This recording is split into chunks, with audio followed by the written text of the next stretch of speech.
Hello दोस्तों, GS prime के daily current affairs में आपका स्वागत है। चलिए शुरू करते हैं आज का सेशन। पहला प्रश्न है, अंतर्राष्ट्रीय जैव विविधता दिवस कब मनाया जाता है? ऑप्शन ए 21 मई, ऑप्शन बी 22 मई, ऑप्शन सी 24 जून, ऑप्शन डी 22 अप्रैल। इसका सही जवाब है ऑप्शन बी 22 मई। कुछ मानवीय गतिविधियों के कारण जैविक विविधता में उल्लेखनीय कमी के मुद्दे के बारे में जागरूकता बढ़ाने के लिए संयुक्त राष्ट्र हर साल 22 मई को अंतर्राष्ट्रीय जैव विविधता दिवस मनाता है। इस वर्ष 2021 की थीम हम समाधान का हिस्सा है, we are part of solutions है।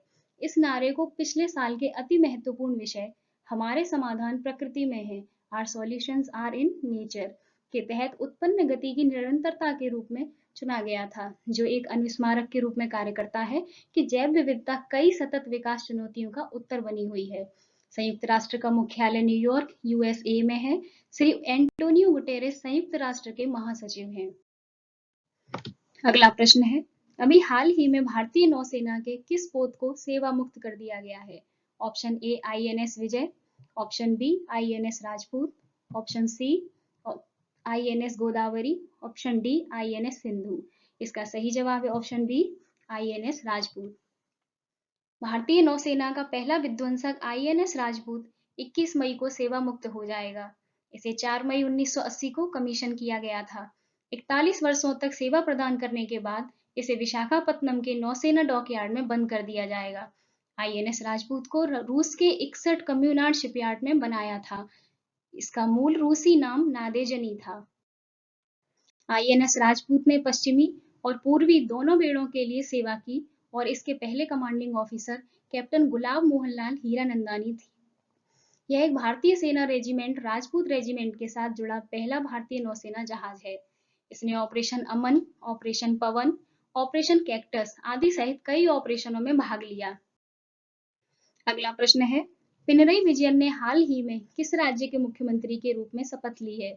Option A Assam, option B Paschim Bangal, option C Kerala, option D Uttar Pradesh. इसका सही जवाब है ऑप्शन सी केरल। राज्य में कोविड-19 संकट के चलते पिनराई विजयन ने दूसरी बार केरल के मुख्यमंत्री के रूप में शपथ ली। शपथ समारोह तिरुवनंतपुरम के सेंट्रल स्टेडियम में कोविड प्रोटोकॉल के साथ हुआ। राज्यपाल आरिफ मोहम्मद खान ने 76 वर्षीय विजयन को पद की शपथ दिलाई। यह शीर्ष पद पर मार्क्सवादी दिग्गज का दूसरा कार्यकाल है। अगला प्रश्न है, हाल ही में यूनेस्को विश्व धरोहर स्थलों की अस्थायी सूची में भारत के कितने स्थलों को शामिल किया गया है? Option A 2, option B 3, option C 4, option D 6। इसका सही जवाब है ऑप्शन डी 6। केंद्रीय संस्कृति मंत्री प्रहलाद सिंह पटेल ने हाल ही में घोषणा की कि लगभग 6 सांस्कृतिक विरासत स्थलों को यूनेस्को की विश्व धरोहर स्थलों में जोड़ा गया है। इसके साथ यूनेस्को की विश्व धरोहर स्थलों की अस्थायी सूची में साइटों की कुल संख्या बढ़कर 48 हो गई है। चलिए उन 6 स्थानों के विषय में जान लेते हैं जिन्हें यूनेस्को की विश्व धरोहर स्थलों की अस्थायी सूची में सफलतापूर्वक प्रवेश मिल गया है। नंबर 1 वाराणसी के गंगा घाट, नंबर 2 तमिलनाडु में कांचीपुरम के मंदिर, नंबर 3 मध्य प्रदेश में सतपुड़ा टाइगर रिजर्व और नंबर 4 महाराष्ट्र सैन्य वास्तुकला, number 5 Hire Benkal megalithic site, number 6 Madhya Pradesh में नर्मदा घाटी के भेड़ाघाट और लमिता घाट। अगला प्रश्न है, किस राज्य ने आयुष्मान भारत योजना क्रियान्वयन में प्रथम स्थान हासिल किया है? Option A Kerala, option B Uttar Pradesh, option C Karnataka, option D Delhi. इसका सही जवाब है ऑप्शन सी कर्नाटक। आपको बता दें कि ग्रामीण क्षेत्रों में व्यापक प्राथमिक स्वास्थ्य देखभाल प्रदान करने के लिए आयुष्मान भारत कार्यक्रम के तहत स्वास्थ्य और कल्याण केंद्र स्थापित करने में कर्नाटक को पहला स्थान मिला है। कर्नाटक 2020-21 के लिए परियोजना को लागू करने में अग्रणी है। केंद्र ने जहां 2263 केंद्र स्थापित करने का लक्ष्य रखा था, वहीं राज्य ने 31 मार्च तक 3300 केंद्रों को अपग्रेड किया है।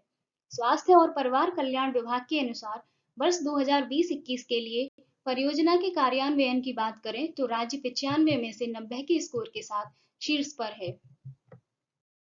कर्नाटक की राजधानी बेंगलुरु, यहाँ के राज्यपाल वजूभाई वाला और कर्नाटक के मुख्यमंत्री बीएस येदियुरप्पा हैं। आप मैप में कर्नाटक की स्थिति देख सकते हैं। अगला प्रश्न है, हाल ही में किसे केन्या की पहली महिला मुख्य न्यायाधीश नियुक्त किया गया है? Option A Martha Joseph, option B Angel Stark, option C Martha Karambu Koome, option D इनमें से कोई नहीं। इसका सही जवाब है option C Martha Karambu Koome. Martha Karambu Koome Kenya की पहली महिला मुख्य न्यायाधीश हैं। वे सरकार की तीनों शाखाओं में से किसी एक का नेतृत्व करने वाली पहली महिला हैं। 61 वर्षीय कुम एक शांत लेकिन कट्टर महिला अधिकार कार्यकर्ता अगले साल के आम चुनावों से पहले न्यायपालिका को संभालेंगी और संभावित रूप से किसी भी चुनावी विवाद को सुलझाने में निर्णायक भूमिका निभाएंगी। केन्या की राजधानी नैरोबी, यहाँ की मुद्रा केन्याई शिलिंग और केन्या के राष्ट्रपति उहुरु केन्याटा हैं। यह एक अफ्रीकी देश है। अगला प्रश्न है, हाल ही में श्री जगन्नाथ पहाड़िया का निधन हो गया। वह कहाँ के पूर्व मुख्यमंत्री थे? Option A Madhya Pradesh, option B Himachal Pradesh, option C Rajasthan, option D Kerala. इसका सही जवाब है ऑप्शन सी राजस्थान। कांग्रेस के वरिष्ठ नेता और राजस्थान के पूर्व मुख्यमंत्री जगन्नाथ पहाड़िया का कोविड-19 के कारण निधन हो गया है। उन्होंने 6 जून 1980 से 14 जुलाई 1981 तक राजस्थान के मुख्यमंत्री के रूप में कार्य किया है। इसके अलावा वे हरियाणा और बिहार के पूर्व राज्यपाल भी रह चुके हैं। अगला प्रश्न है, राष्ट्रीय आतंकवाद विरोधी दिवस कब मनाया जाता है? ऑप्शन ए 20 मई, ऑप्शन बी 21 मई, ऑप्शन सी 17 मई, ऑप्शन डी 18 मई। इसका सही जवाब है ऑप्शन बी 21 मई। भारत के पूर्व प्रधानमंत्री राजीव गांधी की पुण्यतिथि के उपलक्ष्य में 21 मई को राष्ट्रीय आतंकवादी विरोधी दिवस मनाया जाता है। यह दिन शांति, सद्भाव और मानव जाति के संदेश को फैलाने और लोगों के बीच एकता को बढ़ावा देने के लिए भी मनाया जाता है। राजीव गांधी भारत के सबसे युवा प्रधानमंत्री थे। उन्हें देश के छठे प्रधानमंत्री के रूप में नियुक्त किया गया और 1984 से 1989 तक देश की सेवा की।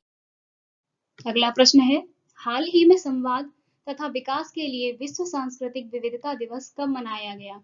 ऑप्शन ए 20 मई, ऑप्शन बी 13 मई, ऑप्शन सी 21 मई, ऑप्शन डी 14 मई। इसका सही जवाब है ऑप्शन सी 21 मई। संवाद और विकास के लिए विश्व सांस्कृतिक विविधता दिवस, world day for cultural diversity for dialogue and development, हर साल 21 मई को विश्व स्तर पर मनाया जाता है। इस दिन का उद्देश्य दुनिया की संस्कृतियों की समृद्धि का जश्न मनाना तथा शांति और सतत विकास को प्राप्त करने के लिए समावेश और सकारात्मक परिवर्तन के एजेंट के रूप में इसकी विविधता के महत्व को उजागर करना है। संवाद और विकास के लिए विश्व सांस्कृतिक विविधता दिवस का इतिहास जान लेते हैं। वर्ष 2021 में संयुक्त राष्ट्र शैक्षिक, वैज्ञानिक और सांस्कृतिक संगठन यूनेस्को ने 2001 में अफगानिस्तान में बामियान की बुद्ध प्रतिमाओं के विनाश के परिणाम स्वरूप सांस्कृतिक विविधता पर सार्वभौमिक घोषणा को अपनाया। फिर दिसंबर 2002 में संयुक्त राष्ट्र महासभा यानी यूएनजीए ने अपनी प्रस्ताव 57/249 में 21 मई को संवाद और विकास के लिए सांस्कृतिक विविधता के लिए विश्व दिवस घोषित किया। आपको बता दें कि यूनेस्को के महानिदेशक ऑन्द्रे अजोले, इसका गठन 4 नवंबर 1946 को हुआ था और इसका मुख्यालय पेरिस, फ्रांस में है। अगला प्रश्न है, किस राज्य ने अस्पतालों के बेड की ऑनलाइन बुकिंग के लिए अमृत वाहिनी ऐप लॉन्च किया है? Option A New Delhi, option B Jharkhand, option C Kerala और ऑप्शन डी तमिलनाडु। इसका सही जवाब है ऑप्शन बी झारखंड। झारखंड ने अस्पताल के बेड की ऑनलाइन बुकिंग के लिए अमृत वाहिनी ऐप लॉन्च किया है। झारखंड में कोरोना के मरीज सीएम हेमंत सोरेन द्वारा लॉन्च किए गए अमृत वाहिनी ऐप के जरिए अस्पताल के बेड ऑनलाइन बुक कर सकते हैं। अंतिम प्रश्न है, अंतरराष्ट्रीय चाय दिवस कब मनाया जाता है? ऑप्शन ए 12 मार्च, ऑप्शन बी 21 मई, ऑप्शन सी 13 मार्च, ऑप्शन डी 22 मई। इसका सही जवाब है ऑप्शन बी 21 मई। भारत की सिफारिश पर 21 मई को विश्व स्तर पर अंतरराष्ट्रीय चाय दिवस मनाया जाता है। अंतरराष्ट्रीय चाय दिवस का उद्देश्य चाय उत्पादकों और चाय श्रमिकों की स्थिति को सुधारने का प्रयास करना है।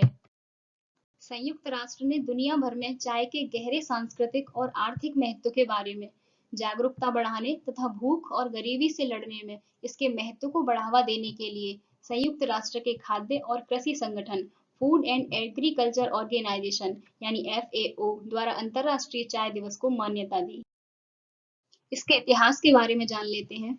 संयुक्त राष्ट्र महासभा ने 2015 में चाय पर FAO अंतर सरकारी समूह IGG अक्टूबर में भारत द्वारा पेश किए गए एक प्रस्ताव के आधार पर 21 मई को अंतरराष्ट्रीय चाय दिवस के रूप में नामित किया है।